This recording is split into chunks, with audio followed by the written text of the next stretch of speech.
साथ में ले रहे हैं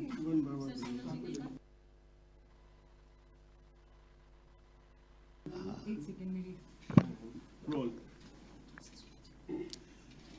आज जापान में ओबे नामक शहर में हमने पूज्य बापू की पुण्यतिथि पर अपनी विनम्र पुष्पांजलि की है। मुझे इस बात का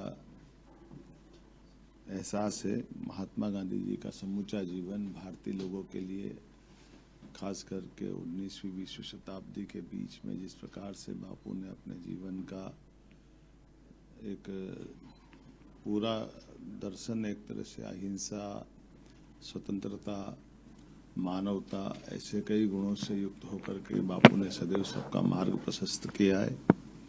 अफ्रीका से लगा करके इंडिया तक जिस प्रकार से उन्होंने अपने सबके लिए एक आदर्श जीवन जी करके पूरे भारतीयों का मान बढ़ाया, सम्मान बढ़ाया, और आज़ादी के लिए जिस प्रकार से अंग्रेजों से उन्होंने संघर्ष किया है। आइंस्टीन ने सही कहा था कि दुनिया आश्चर्य करेगी कि दुबले पतले, इतने एक प्रकार से थोड़ा कृशकाय शरीर लेकिन विराट व्यक्तित्व के धनी, जिनका मन का इरादा हिमालय की एवरेस्ट चट्टान से भी ऊपर था, जिनने सत्य, अहिंसा के मार्ग को सदैव प्राथमिकता दी है। मैं उनको पुण्य स्मरण करता हूँ। मध्य प्रदेश सरकार की ओर से पुण्य बापू का जीवन हम सब के लिए सदैव आदर्श के रूप में रहेगा। आज पुण्यतिथि के साथ हमने उनको स्मरण भी किया है। मैं मध्य प्रदेश के युवाओं के लिए रोजगार के अवसरों के लिए, खासकर औद्योगिक निवेश को बढ़ाने के लिए जापान की यात्रा में हूँ। मुझे इस बात का संतोष है कि जिस प्रकार से जापान सहित बाकी देशों में भी रुझान बढ़ रहा है, यशस्वी प्रधानमंत्री श्रीमान नरेंद्र मोदी जी के नेतृत्व में भारत उत्तरोत्तर उन्नति कर रहा है। ऐसे में सब राज्यों और राज्य सरकारों का दायित्व बनता है कि वो अपने यहाँ औद्योगिक निवेश को बढ़ाएं, जिससे हमारी जीडीपी में न केवल वृद्धि हो बल्कि युवाओं को रोजगार भी मिले, आर्थिक तरक्की हो।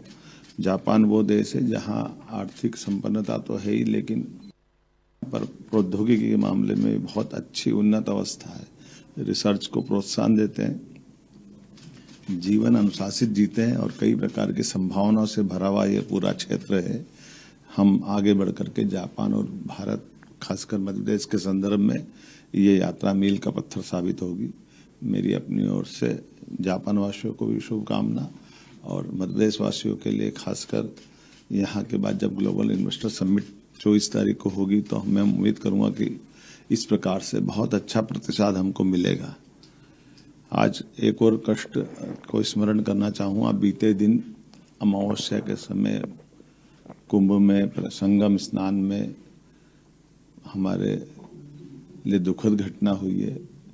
सुबह कई सारे लोग काल के काल में समा गए। परमात्मा उनको, बाबा महाकाल अपने चरणों में स्थान दे।